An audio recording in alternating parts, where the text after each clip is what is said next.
Hello friend, आप सभी को अपने चैनल एग्जाम प्री में स्वागत है।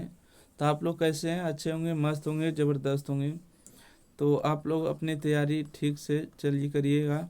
और हम लोग आप लोग के बीच में पढ़ा रहे थे अनुपात मतलब रेशियो। इसमें सारा आपको बेसिक टू एडवांस लेवल का क्वेश्चन है, ठीक है। तो आपको दिक्कत किसी प्रकार के नहीं होगा। आपको A to Z क्वेश्चन को बताने वाले हैं। तो आइए इस प्रश्न को हल करते हैं। क्वेश्चन नंबर 116 नंबर प्रश्न है, ठीक है। 116 नंबर प्रश्न तो ऐसे लास्ट में आपको इस ऐसे प्रश्न को बोले बताएंगे, परंतु चलिए एक प्रश्न आपको बताते हैं, ठीक है। कहते हैं अतुल 20 रुपया क्रय मूल्य पर ब्रेड खरीदता है और दुकानदार को 100 रुपया का नोट देता है, ठीक है। अगर 20 रुपये का सामान खरीदा है और 100 रुपया दिया है तो उसके पास शेष राशि कितना होगा, ठीक है। बोलेगा कि उसके पास जो शेष राशि, जैसे जैसे प्रश्न बोलता है वैसे वैसे ही करते हैं। तो 100 रुपया में से 20 रुपये चला जाएगा तो उसके पास 80 रुपये बचा हुआ, ठीक है। कुल राशि उसके पास कितना हो गया, ध्यान रखिएगा। कुल राशि जो बच गया है 80 रुपये बच गया है। अब यहाँ पर कहता है कि दुकानदार जो है उसको 2 रुपया और 5 रुपया और 10 रुपया का मूल वर्ग देता है। देखिए मूल वर्ग कितना कितना दिया है, मूल वर्ग मतलब कौन कौन सा सिक्का दिया है। तो बोलिएगा 2 रुपये का सिक्का दिया है, 5 रुपये का सिक्का दिया, उसके बाद 10 रुपये का सिक्का दिया, ठीक है। इस प्रकार से दिया है दुकानदार ने। दुकानदार 2 रुपये, 5 रुपया, 10 रुपये का सिक्का देता है मूल वर्ग, और शेष धन देता है यदि इन सिक्कों का अनुपात दिया, ठीक है। सिक्कों की संख्या का अनुपात कितना दिया है, तो बोलिएगा सिक्कों की संख्या, ठीक है। सिक्कों की संख्या का अनुपात कितना हो गया, 5 अनुपात हो गया, 4 अनुपात हो गया, 1 अनुपात हो गया।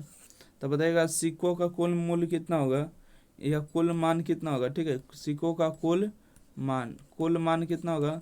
तो बोलिएगा यहाँ से देखिए 2 रुपये के 5 सिक्का दिया है तो यहाँ से 10 रुपये दिया है, 5 रुपये के 4 सिक्का दिया तो यहाँ से 20 रुपये दिया है, और 10 रुपये के 1 सिक्का दिया तो मतलब 10 रुपये दिए, ठीक है। तो यहाँ से देखिए कुल राशि इसके पास है 80 रुपया, और यहाँ से इसके पास कुल मान कितना हो गया। तो कुल मान कितना हो गया, तो बोलिएगा कि 10 प्लस में 20 प्लस में 10, इतना यूनिट हो गया, ठीक है। इतना यूनिट हो गया तो आपको 80 हो गया। तब 20 10 30 10 40 हो गया, ठीक है। कितना हो गया, मतलब 40 यूनिट का मान आपको दिया है 80 रुपया। तो 1 यूनिट का मान कितना हो गया, 2 रुपया। 1 यूनिट का मान कितना हो गया, 1 यूनिट का मान हो गया 2 रुपया, 2 हो गया।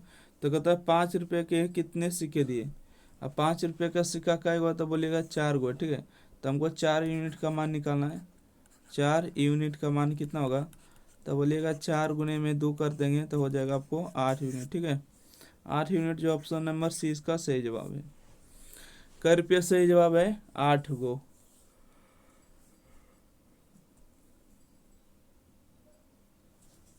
चलिए स्क्रीनशॉट लेना है तो ले लीजिए। अगला प्रश्न बढ़ते हैं। 117 नंबर प्रश्न। 117 नंबर प्रश्न देखिए क्या कहता है। अमन के पास निश्चित संख्या में 20 रुपया, 10 रुपया की मूल्य वर्ग के नोट है जिसकी राशि 390 है। यदि प्रत्येक प्रकार के नोट की परस्पर बदल दी जाए तो नई राशि पहले की तुलना में 90 रुपये कम हो जाती है। तो 20 रुपया के मूल्य वर्ग के नोटों की संख्या ज्ञात करिए।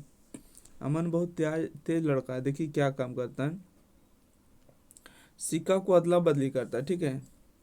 सिक्का को क्या करता है, अदला बदली करता है, ओके। देखिए कैसे करता है। तो यहाँ से मूल्य वर्ग दिया, कौन कौन मूल्य वर्ग मतलब कौन कौन प्रकार के सिक्का दिया, रुपया दिया, पैसा दिया। तो मूल्य वर्ग में दिया आपको 20 रुपया का, एगो 10 रुपये का, ठीक है। कितना दिया है, तो बोलिएगा 20 रुपया का है और एक है 10 रुपये का। यहाँ तक आपको कोई दिक्कत नहीं है। यहाँ पर नोट की संख्या जो दिया है नहीं दिया है, ठीक है। तो यहाँ पर हम मान लेते हैं नोटों की संख्या, ठीक है। नोटों की संख्या कितना होगा, इसमें x मान लेते हैं, इसमें y मान लेते हैं। यहाँ से समझ गए। कहते हैं कि अमन के पास निश्चित संख्या में 20 रुपया, 10 रुपया के मूल वर्ग नोट है जिसकी राशि 390 है। मतलब 20 में अगर हम 10 को गुना करेंगे, सॉरी x को गुना करेंगे 20x होगा, 10 में y गुना करेंगे 10y। तो इसका जो मान है आपको 390 दिया, ठीक है, 390 है। अब कहता है कि यदि प्रत्येक प्रकार के नोट को परस्पर बदल दी जाए तो नई राशि पहले की तुलना में 90 रुपये कम होते, ठीक है। परस्पर बदल देंगे। परस्पर बदल देने का मतलब क्या हुआ कि जो 10 में जो बाई लगाए थे 10 में एक्स को लगाएंगे, और 20 में जो एक्स को लगाए थे 20 में बाई को लगाएंगे, ठीक है। मतलब कि एक्स वाला चीज़ बाई में होगा, बाई वाला चीज़ एक्स में होगा, इस प्रकार से करना। उलट देने के बाद 90 रुपये कम हो जाता है, मतलब 390 रुपये था तो 90 रुपये कम हो गया, मतलब यहाँ से हो गया 300 रुपये हो गए, ठीक है। तो कहता है 20 रुपया के नोटों की संख्या ज्ञात करिए। मतलब 20 रुपया के कितना नोट था, मतलब एक्स का मान निकालना है। जब एक्स का मान निकालना होता है तब पता है ना कि बाई को हम लोग गायब कर देते हैं, ठीक है। बाई को गायब करिएगा, इसमें 2 को गुना कर देते हैं और घटा दीजिए। क्या करिए, घटा दीजिए। तो ये तो आपका कैंसिल होगा, 10 दूना 20, यहाँ से होगा 20 दूना 40 होगा, और माइनस में कितना होगा 10x होगा। यहाँ से होगा 39 दूना 1 सेकेंड, अच्छा 1 सेकेंड, इसमें कम है तो 300 रुपये है ना, ठीक है। 39 दूना कितना होगा, 39 दूना 78 हो जाएगा, और माइनस में होगा 300। तो यहाँ से आपको हो जाएगा 30x बराबर में 4 और 3 48 हो जाएगा, ठीक है। 1 जीरो यार, 1 जीरो, 480 रुपये बचेगा। तो 1 जीरो से 1 जीरो कैंसिल हुआ, तो यहाँ से होगा 16 तिया 48, मतलब एक्स का मान कितना हुआ 16। एक्स का मान मतलब 20 रुपये की नोटों की संख्या कितना है 16 को, इसका सही जवाब है। ऑप्शन नंबर ए बिल्कुल सही जवाब है। चलिए अगला प्रश्न बढ़े।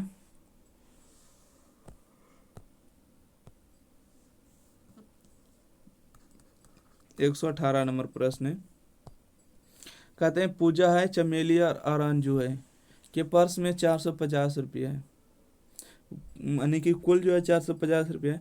पूजा के पास चमेली से 50 रुपये अधिक है। अंजू के पास पूजा की तुलना में 2 गुना अधिक है। क्रमशः पूजा, चमेली, अंजू के पर्स में कितने रुपये हैं, ठीक है। तो यहाँ पर अगर हम बात करेंगे कि पूजा के पास कितना रुपया है, ठीक है, पूजा के पास और चमेली के पास, ठीक है, चमेली के पास और इसके बाद अंजू के पास कितना रुपया है तीनों के पर्स में। तो देखिए यहाँ पर क्या बोला है, यहाँ पर जो बोला है ना कि पूजा के पास जो है चमेली से 50 रुपया अधिक है, यहाँ जो शुरुआत किया सुनिएगा, और चमेली के पास कै रुपया ही पता नहीं था, मान लेते हैं 100 रुपये, ठीक है। चमेली के पास कै रुपया हो गया, 100 रुपया हो गया। बोला है कि पूजा के पास चमेली से 50 रुपया अधिक है। पूजा के पास जो चमेली से 50 रुपया अधिक है, मतलब x प्लस 50 रुपया अधिक है। अब कहता है अंजू के पास पूजा की तुलना में 2 गुना है। अंजू के पास जो है पूजा की तुलना में 2 गुना है, इसका अगर 2 गुना करिएगा तो कितना होगा, दोगुना होगा आपको 2x, और प्लस में होगा 50 का डबल 100 हो जाएगा, ठीक है। यानी कि अंजू के पास पूजा की तुलना में 2 गुना है, 2 गुना मतलब 2x, और 50 दूना 100 हो जाएगा। अब बोला है कि पर्स में जो क्या कितने रुपये था, 50 में कुल, सॉरी, पर्स में कुल जो था 450 रुपये था। पर्स में कितना था 450 रुपये, तो कुल को जोड़ेंगे, यहाँ से x हुआ, 2x हुआ और 2x 4x हुआ, 4x और प्लस में 50 यहाँ और 100 यहाँ, तक कितना हुआ बोलिएगा 150। इसको जोड़ने के बाद जो आ रहा है राशि कितना आ रहा है बोलिएगा 150, और कुल एकरा में कितना आ रहा है बोलिएगा 450। तो यहाँ से 4x बराबर आएगा, प्लस में 10 जाके घट जाएगा, तो 45 में से 15 जाएगा तो 30 बचेगा, मतलब 300 बचेगा ना। तो इसको काट देंगे तो यहाँ से हो जाएगा 7 चौका 28, 2 और 0 5 चौका 20, मतलब x का जो मान आ जाएगा 75 आएगा, ठीक है। x का मान कितना आ जाएगा 75 आ जाएगा। तो यहाँ से देखिएगा अंजू, चमेली और पूजा के पास कितना रुपये बचेगा, ठीक है। तो अंजू, चमेली और पूजा के पास जो हमने यहाँ पर लिए हैं, तो इसको हम फिर से ले लेते हैं, ठीक है। 1 सेकेंड,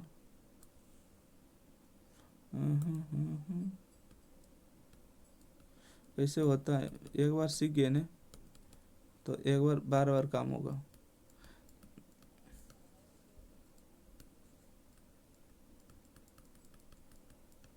नहीं होगा क्या, गलती से एक बार हो जाता है, ठीक है,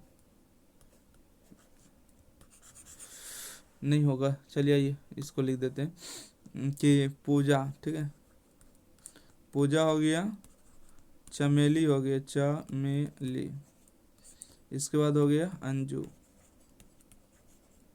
अंजू देखिए पूजा के पास है x प्लस 50, तो 50 और 75 को जोड़िएगा तो कितना होगा 50 और 75 को जोड़िएगा तो 125 होगा, ठीक है, 125 हो गया। चमेली के पास x है, x मतलब 75 रुपये हो गया। अंजू के पास है 2x प्लस 100, 75 दूना 150 होगा, 150 में 100 जोड़िएगा तो कितना होगा, 250 होगा। अंजुआ के पास ज़्यादा है रे, देखिए 250 नहीं, 250 नहीं, 250 नहीं, तो ऑप्शन नंबर डी सही जवाब है। 125, 75 और 250 रुपये होगा। चलिए उम्मीद करते हैं कि क्वेश्चन नंबर 118 समझ गए। अगला प्रश्न बढ़ते हैं, क्वेश्चन नंबर 119। क्वेश्चन नंबर 119 है कि राधिका ने एक बैंक के कैशियर से अनुरोध किया कि वह उसके 1845 रुपये के चेक के बदले में उसे सिक्के दे। कैशियर ने उसे 5 रुपया, 10 रुपया और 20 रुपया के सिक्के का एक पैकेट दिया और 3, 5, 7 के अनुपात में दिया। उसके द्वारा प्राप्त सबसे छोटे सिक्के का मूल्य ज्ञात करी। आसान है, बन जाएगा, ठीक है। देखिए कुल जो है रुपया आपको पता है ना, 1845 रुपये का सिक्का है। तो देखिएगा 119 नंबर प्रश्न क्या बोला है, 119 नंबर प्रश्न पहले पढ़िएगा। आपको जो मूल वर्ग दिया उसको पहले लिखना होता है ना, यहाँ लिखेगा मूल वर्ग, कितना कितना का मूल वर्ग दिया है, बोलिएगा कि 5 रुपया का दिया है नोट, 10 रुपया का नोट, उसके बाद दिया है 20 रुपया का नोट, ओके। अच्छा, इसका जो सिक्कों की संख्या का अनुपात कितना दिया है, बोलिएगा सिक्कों की संख्या का अनुपात जो दिया है आपको कितना दिया है, 3 अनुपात दिया है, 5 अनुपात दिया है और 7 अनुपात दिया है। तो यहाँ पर कुल मान कितना होगा, ठीक है, कुल मान जो आएगा, देखिए 5 रुपये के 3 गो है तो कितना होगा, 15 रुपये हो जाएगा। और यहाँ से 10 रुपये के 5 गो है तो 50 रुपये होगा, 20 रुपये के 7 है तो 140 रुपये होगा। टोटल को जोड़िएगा तो कितना होगा, ठीक है, टोटल को आप जोड़िएगा तो कितना हो जाएगा, तो यहाँ से हो जाएगा आपको 190, 205, ठीक है। टोटल कितना हो जाएगा, बोलेगा कि 205 यूनिट हो जाएगा, 205 यूनिट हो गया। और यहाँ पर जो कैश कितना रुपया दिया था, 1845 रुपये, 1845 रुपये, इसको से भागा दीजिए और एक मरते लगेगा, ठीक है। ये पूरे के पूरे बार में कट जाएंगे, कितना बार में कटेंगे, तो बोलिएगा 9 बार में कट जाएंगे, ठीक है। क्योंकि देखिए इसका 9 गुना करेगा तो 9 पचे 45 होगा, 9 दूना 18 होगा, मतलब पूरे के पूरे बार में कट रहा है, कितने बार में, तो बोलिएगा 9 बार में ही कट रहा है।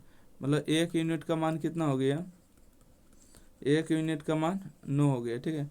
आपके प्रश्न में पूछा है कि उसके द्वारा प्राप्त सबसे छोटे सिक्कों की संख्या ज्ञात करें। सबसे छोटा सिक्का कौन है, 9 है, ठीक है। 9 का मतलब 3 सिक्का उसको मिला है, ठीक है, मतलब 3 यूनिट का मान निकालना है, 3 यूनिट का 3 यूनिट का मान निकालिएगा तो कितना होगा, 9 तिया 27 होगा। उसके पास 27 गो सिक्का मिला है, कई गो सिक्का मिला, 27 गो सिक्का। अच्छा, मूल्य कितना है, तो मूल्य आप इसमें 5 गुना करिएगा, 5 रुपये एक सिक्का मिला है ना, तो 27 पचे कितना होगा, 35 से पढ़ लीजिएगा बढ़िया सारा, तो 27 पचे 35 से 135 रुपये मिला। अगर सिक्का की संख्या अगर पूछता कई गो है तो 27 गो सिक्का मिला उसको। चलिए अगला प्रश्न पढ़े, क्वेश्चन नंबर 120 है। क्वेश्चन नंबर 120 में क्या कहता पढ़ते हैं, एक थैले में 5 रुपये के सिक्कों की संख्या रुपये के 10 रुपये के सिक्कों की संख्या से 8 अधिक है, लेकिन रुपये में 2 रुपये के सिक्के की संख्या 20% कम है, तो थैले में कुल राशि 270 रुपये, तो 5 रुपये के सिक्कों की संख्या कितनी है। इसको फिलहाल अभी हम छोड़ते हैं, ठीक है। देखिए अगला प्रश्न है, क्वेश्चन नंबर 121 है कि एक बैग में 5 रुपये, 10 रुपये और 20 रुपये के मूल वर्ग के सिक्के हैं। बैग में सिक्कों की कुल संख्या 240 है। 5 रुपये, 10 रुपये, 20 रुपये के सिक्कों की संख्या का अनुपात दिया है, तो बैग में कुल कितनी धनराशि, कुल धनराशि निकालना है। आइए यहाँ से हम लोग क्या लिखना है, मूल वर्ग। पहले मूल वर्ग मतलब कौन कौन रुपया यहाँ पर दिया है, तो देखिए यहाँ पर दिया है 5 रुपया, 10 रुपया, 20 रुपया, यही नहीं, 5 रुपया, 10 रुपया और 20 रुपया हो जाएगा, 5 रुपये, 10 रुपया और 20 रुपया होगा। अच्छा, इसका सिक्कों की संख्या कितना दिया है, सिक्कों की संख्या सिक्कों की जो संख्या दिया क्या दिया है, बोलिएगा 2 के रेशियो दिया है, 3 के रेशियो दिया है और 5 के रेशियो दिया है। तो यहाँ पर कुल मान कितना हो जाएगा, ठीक है, कुल मान जो हो जाएगा, देखिए 5 रुपये का 2 सिक्का तो 10 रुपये हो जाएगा, 10 रुपये का 3 को तो 30 रुपये हो जाएगा, 20 रुपये 5 को तो यहाँ से 100 हो जाएगा। और यहाँ पर बोला है कि सिक्कों की कुल संख्या कितना है, 240 है, ठीक है। एक सेकंड, सिक्कों का जो कुल संख्या है कितना है, 240 है। सिक्कों का कुल संख्या कितना है, तो बोलिएगा 240 है। कितना है, 240 है। 240 है ना, 240 है। तो यहाँ पर देखिए सिक्कों की संख्या को हम पहले जोड़ेंगे, तो 5 3 8 2 10 होगा, ठीक है। मतलब 10 यूनिट का जो मान हो गया है, कितना हो गया, 240 हो गया। यहाँ पर जो बोला, यहाँ पर ध्यान दीजिएगा कि बैग में सिक्कों की कुल संख्या 240, रुपया नहीं दिया है, कुल मान नहीं दिया कि मान के बराबर, जिस जो दिया उसी के बराबर करेंगे, ठीक है। सिक्कों की संख्या जो है कितना, 240 है। तो यहाँ से 1 यूनिट का मान कितना आएगा, 1 यूनिट का मान आपको चला आएगा 24, ठीक है। 1 यूनिट का मान अगर आ गया है 24, कितना आ गया है, 24 आ गया। तो बोला बैग में कुल कितनी धनराशि है, कुल कितनी धनराशि है, 130 40, 140 का मान निकाल देना है, ठीक है। 140 का मान निकाल दीजिएगा, 1 सेकेंड। 140 यूनिट का मान पूछा है, यहाँ से आएगा 24 और गुने में 140। तो यहाँ से गुना करते हैं, 0 24 और 96 के 6 हो गया, बाकी 9 हो गया, 24 और 9 हो गया, 30 और 3 33 हो गया, ठीक है। 3360, 3360 आ जाएगा। ऑप्शन नंबर डी इसका बिल्कुल सही जवाब है। आशा करते हैं कि क्वेश्चन नंबर आप इसको समझ लिए। अगला बढ़े, चलिए अगला प्रश्न बढ़ते हैं। क्वेश्चन नंबर हो गए हैं 121 समाप्त हो गए, ठीक है। जो छोड़े हैं उसको बाद में देख लेंगे। और यहाँ पर से जो है आप लोग देख पा रहे होंगे, आय और व्यय पर आधारित प्रश्न है, ठीक है। तो आय और व्यय पर आधारित प्रश्न है, तो ये नया टॉपिक है, तो इसको एक काम करते हैं कि अगला टॉपिक है तो अगले में देखेंगे, ठीक है। नया टॉपिक है, इस सब जो है सिक्का वाला जो संख्या पर आधारित प्रश्न था वो टोटल समाप्त हुआ। तो न्यू टॉपिक यहाँ पर स्टार्ट करेंगे, आय और व्यय, ठीक है। तो यहाँ पर हम हेडिंग मार देते हैं ताकि भूलना नहीं है, आय व्यय और बचत, आय व्यय और क्या हो गया, बचत हो जाएगा। आप लोग जितना जल्दी से जल्दी सब्सक्राइब करिएगा, ठीक है, 10,000 सब्सक्राइब तक, तो आपको लाइव हम आएंगे, ठीक है। और लाइव आपको जो भी बुक आपको चाहिए उसका हम आपको सोल्यूशन करवा देंगे, ठीक है। तो ज़्यादा से ज़्यादा लाइक करिए, शेयर करिए। और टारगेट अभी करना है फिलहाल के लिए 10 के, ठीक है। अभी एक करिए, TARGET टारगेट। देखिए 1000 में बुद्रू कम जुड़ेगा, इसलिए कम से कम 5000 करिए, ठीक है। 5 की अगर सब्सक्राइब हो गया तो क्या आ जाएंगे, आपको लाइव क्लास मिलने लगेगा, ठीक है। लाइव क्लास मिलने लगेगा। अब जो भी आपको बुक होगा, ठीक है, उसमें आपको सारा का वीडियो सॉल्यूशन मिलेगा। तो आशा करते हैं कि आपका जो पढ़ाया हुआ है आपको लॉजिक समझ में आया है। तो क्वेश्चन नंबर 122 से नेक्स्ट में, ठीक है, 122 में किस में, नेक्स्ट में देखेंगे। चलिए तो ठीक है, थैंक यू।